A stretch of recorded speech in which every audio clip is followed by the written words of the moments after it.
వికారాబాద్ జిల్లాలో ఓ దారుణ ఘటన జరిగింది. యాదయ్య అనే వ్యక్తి భార్యను, పిల్లల్ని అలాగే వదినను కొడవలితో హత్య చేసి తాను ఆత్మహత్య చేసుకున్నాడు. అయితే లక్కీగా కూతురు మాత్రం ఈ ప్రమాదం నుంచి బయటపడింది. ప్రస్తుతం మనతో పాటు యాదయ్యకు వరుసకు బ్రదర్ అయ్యే అతను ఉన్నారు, కృష్ణ తన పేరు. ఒక్కసారి ఆయనతో మాట్లాడదాం. అసలు ఏం జరిగింది, ఎందుకు ఇంతటి ఘోరానికి ఆయన పాల్పడ్డాడో అతని మాటల్లోనే విందాం. నమస్తే అండి కృష్ణ గారు. ఏం జరిగిందండి కృష్ణ గారు? ఎందుకు భార్యని, పిల్లల్ని, ఇలా వదినని, అందరినీ ఎందుకు అలా చంపాల్సి వచ్చింది? లక్కీలీ కూతురు తప్పించుకుంది, ఇంకొకరు చనిపోయారు. ఎందుకు అసలు ఎందుకయింది అలాగ? ముగ్గురు చనిపోయారు కదా మొత్తంగా. మేడం వాళ్ళు ఎప్పటికి ఎప్పుడు రోజు గొడవలు పడుతుంది మేడం. అప్పుడప్పుడు వాళ్ళు ఎప్పటికీ చాలా దినాల నుండి అంటే మొన్న గొడవ పెట్టుకొని ఏడం దానికి నేను చంపేస్తాను ఎంతవరకు ఉంటాను మేడం. అయ్యా ఆమె నాకు మీ అన్న చంపుతాను ఎంతవరకు నా యొక్క కొడుకున్నా నీవన్న రాని కూర్చున్నా ఎక్కిపోతాడు నన్ను నింపుతున్నాడు అని ఫోన్ చేసింది మేడం. ఏం చేస్తాడు యాదయ్య అసలుకి? ఏం చేయడు మేడం, తింటాడు ఎప్పుడన్నా ఏమన్నా పని ఏం చేయడు. ఏం పని చేయడు మేడం. భార్య ఏమన్నా చేస్తుందా అండి? ఆయన భార్య బాగా 10 సార్లు కూలిపోతుంది మేడం. అన్నీ కూలి పనికి వస్తుంది. పిల్లలు ఏం చదువుతున్నారు? పిల్లలు పెద్ద పిల్ల 9th క్లాస్ మేడం.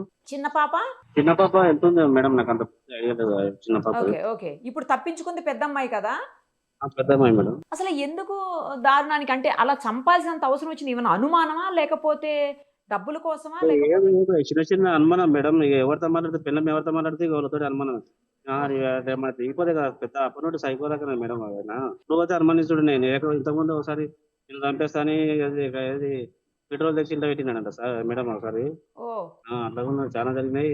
నన్ను తోలుకపోండి అని కూడా అన్న. సరే ఇక తోలుకపోతే ఎట్లుంటా సార్ మేడం, మంచిగా కదా సంసారం మనకి ఎందుకు కదంటే మేము పట్టించుకోలేము మేడం. మరి మీరు ఎవరు మాట్లాడలేదా ఎప్పుడు కూడా? ఎందుకు ఇలా చేస్తున్నావు నువ్వు, ఇది కరెక్ట్ కాదని మీరు ఎవరు, పెద్దవాళ్ళు ఎవరు మాట్లాడలేదా? పెద్దవాళ్ళు అంటే వాళ్ళ అక్కనే, అంటే వాళ్ళ అదే యాదవ్ వాళ్ళ భార్య వాళ్ళ అక్క. ఆమె కొంచెం ఎప్పుడు అయినా మాట్లాడి ఏదో నా చెప్పి మంచి ఇట్లా కొట్టాడకుండా చేయకుండా అని చెప్తున్నాను మేడం. అయితే మొన్న ఆమెనే పంపించిన మేడం. నాకు పని ఉన్నందుకు నేను పని చేస్తున్నా, పోయి ఏందో వదిలే మాట్లాడరు అని చెప్పిన. అంటే పోయి మాట్లాడింది మేడం. అంటే వాళ్ళ అమ్మా నాన్న గానీ వీళ్ళ అమ్మా నాన్న గానీ ఎవరు మాట్లాడలేదా? ఎప్పుడు కూర్చోబెట్టి పెద్దల్లో కూర్చోబెట్టి మాట్లాడి? అమ్మా నాన్న లేదు మేడం వాళ్ళకు. ఇప్పుడు అదే ఇలా వదిన వాళ్ళ అదే మా అమ్మమ్మ వాళ్ళ తల్లి లేడు మేడం. తల్లి ఉంది కానీ అది తెలియదు మా ఎత్తకు. అమ్మమ్మని పోయి మాట్లాడుతున్నాను. ఓకే. ఎవరమ్మా?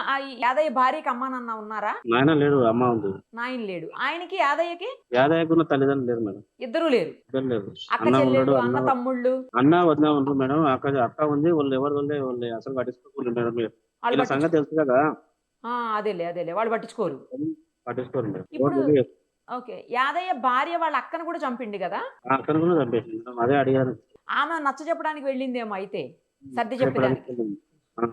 లేకపోతే కలిసే ఉంటారా అందరూ? లేదు మేడం, నచ్చ చెప్పడానికి పోయి చెప్పిద్దాం ఎందుకు అసలు ఎన్నిసార్లు చెప్పాలని చెప్పి పెద్ద మనిషి దగ్గర పిలిపించి మాట్లాడిందంట మేడం. ఒక పెద్ద మనిషి దగ్గరికి పిలిపించి మాట్లాడారు. మాట్లాడేసుకుని ఆల్రెడీ సరే అని చెప్పి ఒప్పుకున్నాడు. ఇంటికి పోయినాక తిరిగి పనుకొని పోతా అంటే పొద్దుగాల పోదు అని చెప్పినట్ట మేడం. పొద్దుగాల పోదు అని చెప్పి రాత్రికి అట్లా వేసిన పడినాక. ఇది నైట్ లో చేశాడా అండి? నైట్ లోనే మేడం. పడినాక వాళ్ళని చంపిన తర్వాత ఆయన కూడా వెళ్ళి ఊరేసుకున్నాడు. పెద్ద పాప ఒకటి తప్పించుకున్నది మేడం. పెద్ద పాప ఒకటి తప్పించుకున్నది.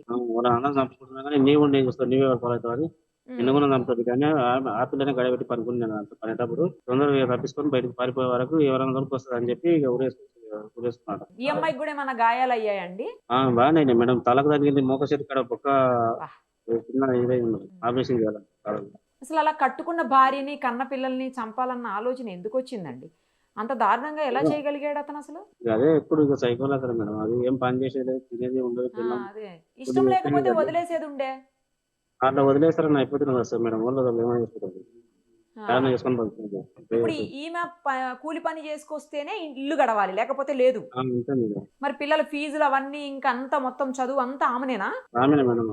ఆయన ఎప్పుడన్నా వారానికి ఒకసారి 3 రోజులు లేకపోతే ఎప్పుడు ఇష్టం వచ్చినప్పుడు చేస్తూనే లేదు. ఇప్పుడు ఆమె వదిన్ని కూడా చంపేశాడు కదా, మళ్ళీ ఆమె భర్త ఎక్కడ ఉన్నారు? ఆయన భర్త భరతపల్లి ఎక్కడనే ఉన్నాడు. ఆయన రాలేదు, ఈ పంచాయతీ దగ్గరికి రాలేదేమో. అంటే చనిపోయినాక వచ్చింది మేడం. కాదు, ముందు పంచాయతీ అప్పటికి గొడవ. పంచాయతీ ఆయన గెలవదు మేడం. ఆయన ఇక కూలి పని చేశాడు. ఇక అదే ఎప్పుడు కొంచెం తాగుతున్నాడు ఆయన. ఆ వదిన వాళ్ళ భార్య భర్త కూడా పట్టించుకోడు అన్నట్టు. ఆయన కూడా ఎక్కడన్నా ఇంతమంది చెప్తేమని ఆయన. ఆమెకి పిల్లలు ఉన్నారా అండి వాళ్ళ వదినకి? 2 కొడుకులు మేడం. అంటే ఒక పెద్ద పిల్లాడు చచ్చిపోయాడు. అయితే పెద్ద పిల్లాడు చచ్చిపోయాడు మేడం. వీళ్ళకి సర్ది చెప్పడానికి వచ్చి ఆమె చనిపోయింది. ఆ, ఇప్పుడు ఈ ఇప్పుడు పాప ఒక పరిస్థితి కొడుకు ఏంటండి మరి పాపకి అంటే కేవలం అమ్మమ్మ తప్పించి ఎవరు లేని పరిస్థితి ఉందేమో కదా, అమ్మమ్మ ఒక్కతే ఉంది. ఇప్పుడు చిన్నమ్మ ఉంది కదా లాస్ట్ టైం ముగ్గురు వేరే ఎవరి దగ్గర ఉండిందండి మరి పాప ఇప్పుడు? నా దగ్గర ఉంది మేడం ఇక్కడ ఓ, హాస్పిటల్లో. మీ దగ్గర పెట్టుకున్నారా? అక్కడ మినీ ఇంకా దెబ్బలు ఉన్నాయా పాపకు? ఉన్నాయి మేడం. ఎక్కడ అదే కనిపిస్తున్నాయి దెబ్బలు. మోక చేతి ఇక్కడ ఫ్రాక్చర్ అయింది మేడం. ఫ్రాక్చర్ అయిందా? అవును. అబ్బా, ఆపరేషన్ చేశారు. పోనీలేండి, సొంత బ్రదర్ కాకపోయినా మీరన్నా ఆ పాపని అక్క కూతురుగా దగ్గరకు తీసుకొని సాకుతున్నారు. చూసుకోండి, జాగ్రత్తగా చూసుకోండి ఆ పాపను. అదే చూస్తుంది. అందుకే పక్కనే ఉంది సార్ మొన్నకి. సరే అండి అయితే. సరే మేడం. మరిన్ని అప్డేట్స్ కోసం నిరుపమ సుమన్ టీవీ ఇన్స్టా పేజ్ని ఫాలో చేయండి. సుమన్ టీవీలో మీ పర్సనల్ అండ్ బిజినెస్ ప్రమోషన్స్ కోసం కింది నెంబర్కి కాంటాక్ట్ చేయండి.